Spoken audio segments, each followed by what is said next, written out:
दोस्तों, धंसते हुए दरकते हुए जोशीमठ की तस्वीरें तो पूरी दुनिया ने देखी हैं, लेकिन इस वीडियो में मैं आपको दिखाने जा रहा हूँ करीब 100 साल और उससे भी ज्यादा पुराने जोशीमठ की अनदेखी तस्वीरें, जिससे अंदाजा लगता है कि पहले के जमाने में पहाड़ी नगर जोशीमठ की बसावट कैसी थी और धार्मिक, सांस्कृतिक, ऐतिहासिक रूप से महत्वपूर्ण इस शहर की पहचान धीरे धीरे कैसे गायब होती रही। तो ये वीडियो पूरा जरूर देखिएगा।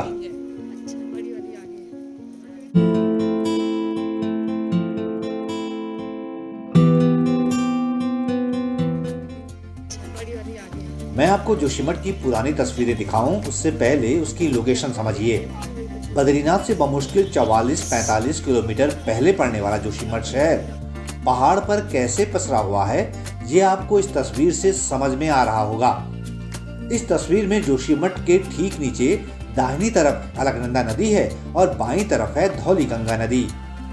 वैज्ञानिक और विशेषज्ञ बताते हैं कि जिस ढाल पर ये ऐतिहासिक नगर बसा हुआ है वो एक बेहद प्राचीन भूस्खलन से इकट्ठा हुए मलबे का ढेर है।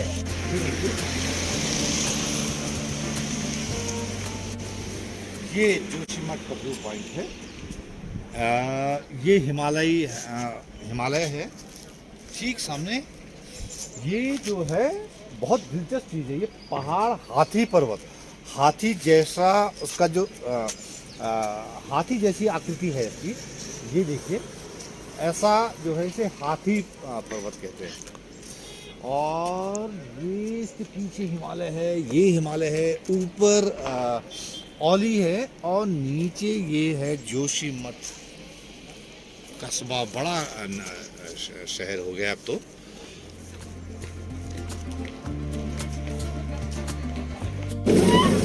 वैसे आज के जोशीमठ को देखकर लगता नहीं है कि कभी उत्तराखंड हिमालय के पुराने राजवंश कत्यूरी राजाओं की पहली राजधानी, आदि शंकराचार्य की तपस्थली माने जाने वाले और बद्रीनाथ के सबसे अहम पड़ाव ज्योतिर्मठ यानी जोशीमठ में इतनी प्राचीन बसावट रही होगी।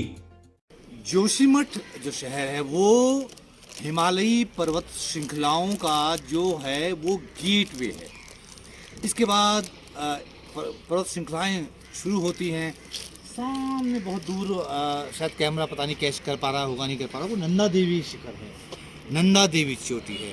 इसके पीछे बहुत सारी हिमालयी पर्वत श्रृंखलाएं हैं। इसके ऊपर औली है, ये नंदा देवी का शिखर है, और इधर भी। तो ये पूरा जो है हिमालयी पर्वत श्रृंखलाओं से घिरा हुआ है जोशीमठ।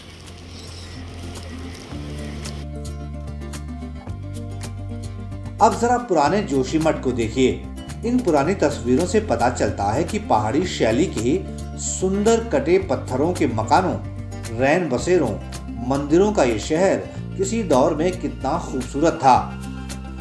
ये सन 1890 का जोशीमठ है।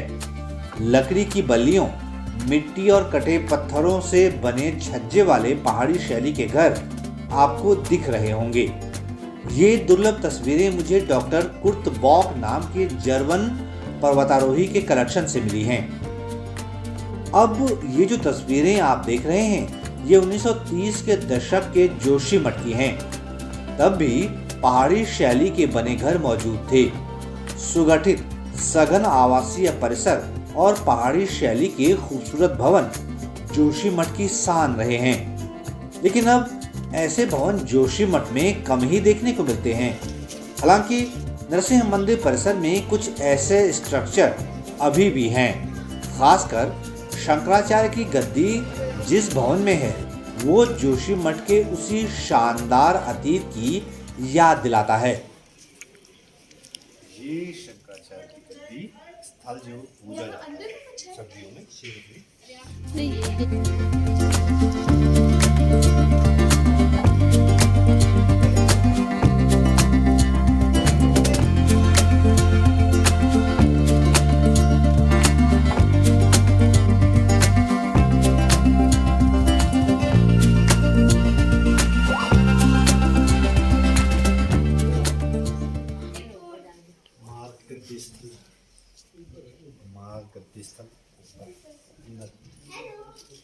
ये ऊपर हम शंकराचार्य जी की गद्दी की जो पूजा होती है सर्दियों में 6 महीने यहाँ पे वहाँ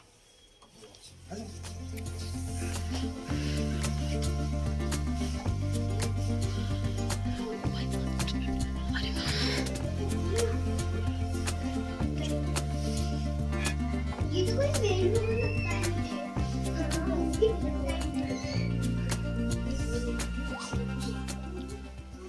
ये शंकराचार्य जी के गद्दी स्थल है जिसकी सर्दियों में 6 महीने यहाँ पे पूजा की जाती है शंकराचार्य की। ये उसका अंदरूनी हिस्सा। हमारे पास हम पे तो नहीं जाते।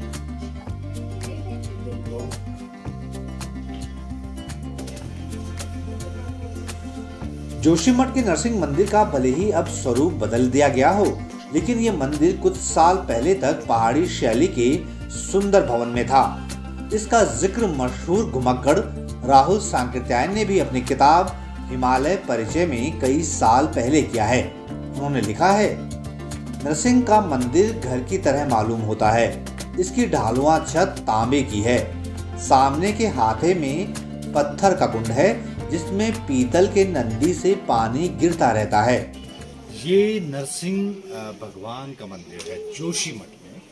ये नए अंदाज में बना है अब जाके। पहले ये एक पारंपरिक पहाड़ी अंदाज का मकान का जो मंदिर था नरसिंह भगवान का, जो पहाड़ी से जो पत्थर हैं पठाले हैं उनका मंदिर था, उसमें अब इसने भव्य रूप ले लिया। ये नरसिंह मंदिर है।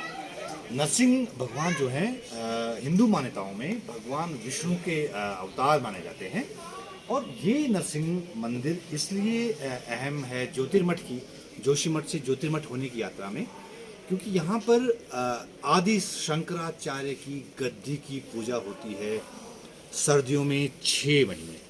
पहले इस अंदाज का मंदिर था, ये पहाड़ी पारंपरिक अंदाज का मंदिर था। यहाँ शंकराचार्य की गद्दी की पूजा होती है।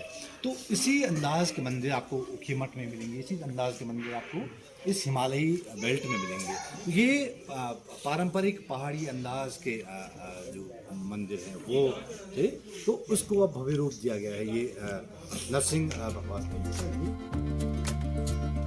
वैसे जोशीमठ कभी भारत और तिब्बत के बीच होने वाले व्यापार का एक प्रमुख केंद्र रहा है और एक फलता फूलता बाजार भी रहा। तिब्बत के व्यापारी यहाँ अक्सर याक और घोड़ों में सवार होकर इस इलाके में आया करते थे। अंग्रेज अफसर हाइडर यंग हर्सी के बनाए 29 मई सन 1808 के इस चित्र में उसकी झलक देखी जा सकती है। इसकी पृष्ठभूमि में बद्रीनाथ मंदिर भी दिख रहा है।